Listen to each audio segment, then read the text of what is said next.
नमस्कार, मैं डॉक्टर रंजना शर्मा। आज हम इस वीडियो में बीएड प्रथम वर्ष के एक नए टॉपिक अधिगम के सिद्धांत की चर्चा करेंगे। यहाँ हम अधिगम के सिद्धांतों को 4 भागों में वर्गीकृत करके समझने का प्रयास कर रहे हैं। इसमें पहला है व्यवहारवाद। व्यवहारवाद में व्यक्ति के व्यवहार का एक सामाजिक संगठन के सदस्य के रूप में विश्लेषण किया जाता है। इस वाद के प्रमुख प्रवर्तक थॉर्नडाइक, पेवलव, वॉटसन, हल, टॉलमैन, स्किनर आदि को माना गया है। व्यवहारवाद के अंतर्गत जो मुख्य विचार रखे गए वो ये थे कि सीखना व्यवहार में परिवर्तन लाता है। जो हमने अधिगम की परिभाषा पढ़ी है उसमें भी यही चीज बताने का प्रयास किया गया है कि ऐसा व्यवहार जिससे किसी व्यवहार में वांछित परिवर्तन होता है तो वो अधिगम या सीखना कहलाता है। इसलिए यहाँ पर भी यही चीज कही गई है कि सीखना व्यवहार में परिवर्तन लाता है। इसके अलावा प्रेरणा बाह्य वातावरण में उपस्थित होती है। व्यवहारवादी ये मानते हैं कि बालक अपने बाह्य वातावरण में उपस्थित गतिविधियों के द्वारा प्रेरणा या अभिप्रेरणा प्राप्त करते हैं और उसके माध्यम से परोक्ष या रूप से सीखते हैं।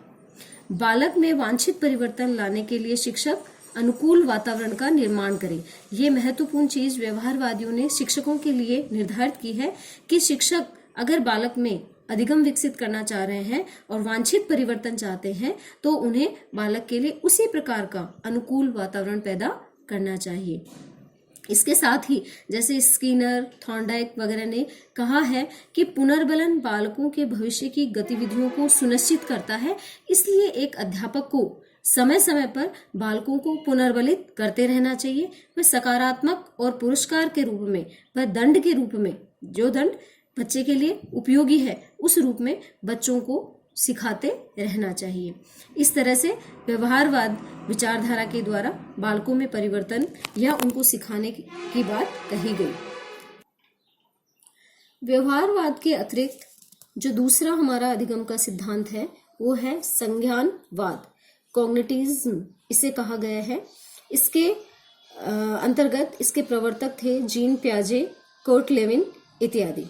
यहाँ संज्ञान से तात्पर्य मन की उन आंतरिक प्रक्रियाओं और उत्पादकों से है जो व्यक्ति को जानने या कुछ नया सीखने के लिए और लेकर जाती है। इन्होंने मुख्यतः व्यवहारवाद का विरोध किया है और अपनी बात को रखते हुए इन्होंने कहा है कि बालक की स्मृति, धारणा, सोच, रुचि, सूचना प्रसंस्करण आदि उसके सीखने को प्रभावित करते हैं। बालकों के संज्ञानात्मक पहलुओं पर ध्यान केंद्रित करना आवश्यक होता है क्योंकि इनके माध्यम से ही बालक के व्यवहार में परिवर्तन होता है और वह अधिगम प्राप्त करता है। संज्ञानात्मक दृष्टिकोण पर आधारित जो क्षमताएं और संभावनाएं बालक में विकसित हो सकती है, एक अध्यापक को उन्हें भी विकसित करने का प्रयास करना चाहिए और इसलिए एक शिक्षक होने के नाते उसे बालकों के प्रत्यक्षीकरण पर बल देना चाहिए। अर्थात बालक जो देख रहा है उसके माध्यम से वो किस प्रकार सीख रहा है, उसका वो प्रत्यक्षीकरण किस प्रकार से कर रहा है, इस पर भी उसे ध्यान देना चाहिए।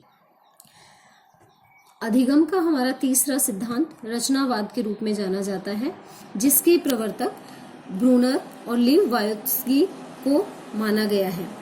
रचनावाद के अंतर्गत सीखने व सिखाने का एक ऐसा सिद्धांत है जिसमें विद्यार्थी अपने ज्ञान की रचना अथवा निर्माण वातावरण की अंतःक्रिया करते हुए अपने अनुभवों से स्वयं करता है। इसके अंतर्गत ज्ञान एक निर्माण इकाई के रूप में होता है जो बालक का किसी न किसी रूप में निर्माण करता है। बालक अनुभवों के ज्ञान के आधार पर इस पूरी दुनिया की समझ का निर्माण करता है। अर्थात जिस प्रकार बालक, हमने पहले बात की प्रत्यक्षीकरण की, उसी तरह से वो अनुभवों से जो कुछ सीखता जा रहा है उस समझ के द्वारा अपने नवीन समझ का निर्माण वो करता रहता है।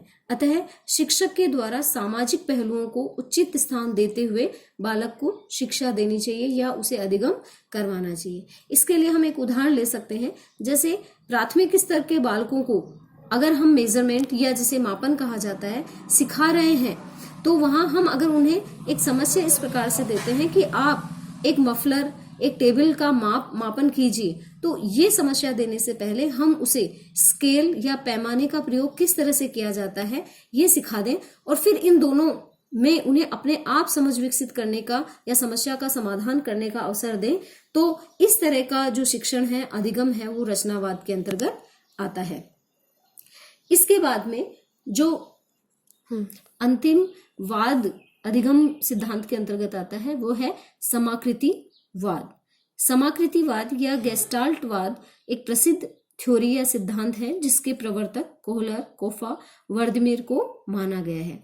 समाकृतिवाद को समग्रवाद के रूप में भी जाना जाता है या इसको हम समग्रता के रूप में भी जानते हैं।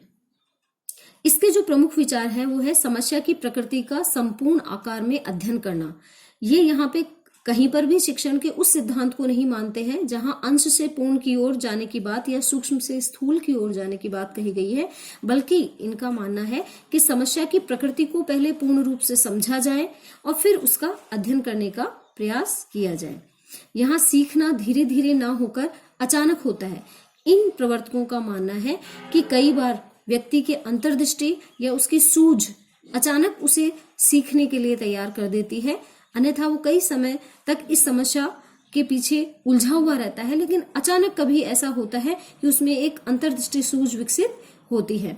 और एक समस्या को सुलझाने के लिए पूर्व में प्राप्त जो अनुभव है बालक या व्यक्ति के, वह ज्ञान का प्रयोग भी वह कर सकता है या करता है। तो इस रूप में हम देखें तो यह सूझ का सिद्धांत जिन्होंने उन्हें मुख्यतः वन मानुष पे किया था और वो मानव पे भी अप्लाई हो सकता है। तो कहा गया कि प्रत्येक समस्या की जानकारी या ज्ञान बालक को देना आवश्यक नहीं है।